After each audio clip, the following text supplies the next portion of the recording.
Joining us right now to talk about the government funding plan and what the drama in Washington could mean for the markets is Don Schneider, is deputy head of U.S. policy at Piper Sandler, former economist for the House Ways and Means Committee. How do you handicap it, sir? Let's talk about first what's actually going to happen in Congress and then what it does mean for the markets. Yeah, I think this round is more likely than not to pass. I think we've seen good signs from Democrats, both in the House and Senate, that they're prepared to take this up and assist. You'll see, a few dozen defections on the Republican side. But overall, I think, even the far right is going to give Speaker Johnson the latitude to move this bill and not oust him over it, even though it's effectively the same thing that Speaker McCarthy did, which is a CR to buy more time to fund the government. As for the macroeconomic outcomes, I think it's worth taking a step back and just looking at the deltas here. They're pretty small in either direction. If we fund the government at the FRA or Fiscal Responsibility Act levels, which is the summer debt limit deal, spending goes up $28 billion. If we fail and we just pass continuing resolutions for the foreseeable future, we trigger the 1% sequester, spending goes down $16 billion. We spent $6.3 trillion last year, so overall the numbers are pretty small. How do you think the market reacts? Do you think the market doesn't care? I don't think it cares that much in the short term. And if we shut down, it has a larger macroeconomic impact. I think a shutdown would be short-lived. What is unique in this circumstance is that the military has not yet been funded. So if we shut down, military is paid twice a month. Active duty military just doesn't get paid. I think that would end a shutdown pretty quickly. So I think the market impact of this sort of thing from what is the fiscal spend and all of that, I think is pretty small. I think, though, when you get to Moodys or these other rating agencies who are starting to factor this into their calculus, I think this shows that this will ultimately matter more. But in the short term, I don't think there's a large impact. That helps with the Democratic side to have the military in this. That's part of the reason why they're giving the go-ahead on this, I think. Don, let me ask you this.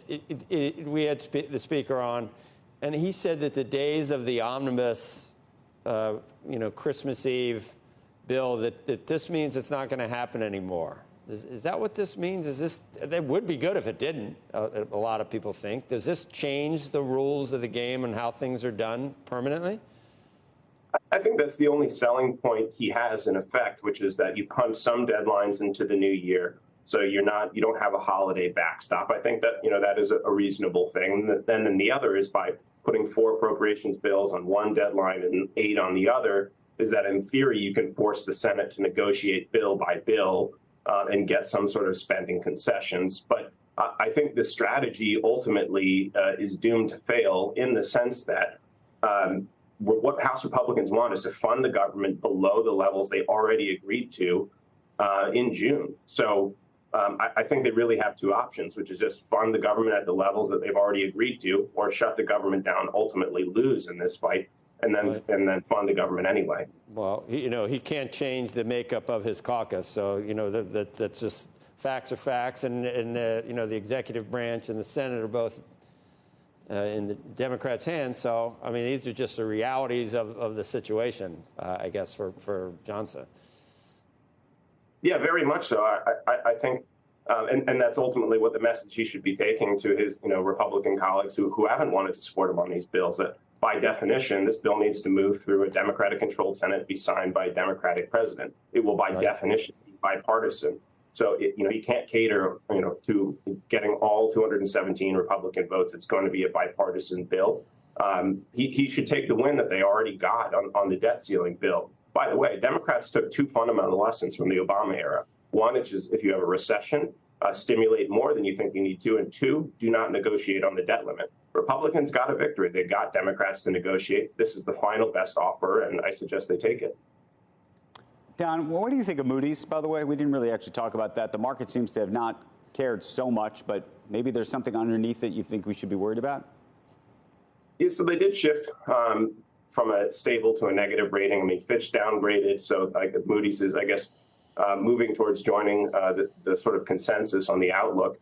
Market didn't move much on the Fitch move. I think it was more of a, interest rates responded more, I think, to the QRA and, broader deficit questions and stuff like that. So I think all of this is just a consensus is building. Whether we're paying for it in the short term is not clear. But a consensus is building that political leaders we have dysfunction. First of all, we can't pass routine fiscal measures. But I think the bigger problem here is everyone recognizes we have an unsustainable deficit trajectory, but neither party, especially the leaders in both political parties, being Biden and Trump, are explicit in their platforms about not touching the drivers of our debt. So in that sense, I think there will be room to worry in the future when the drivers of our debt are basically untouched by policy. Right.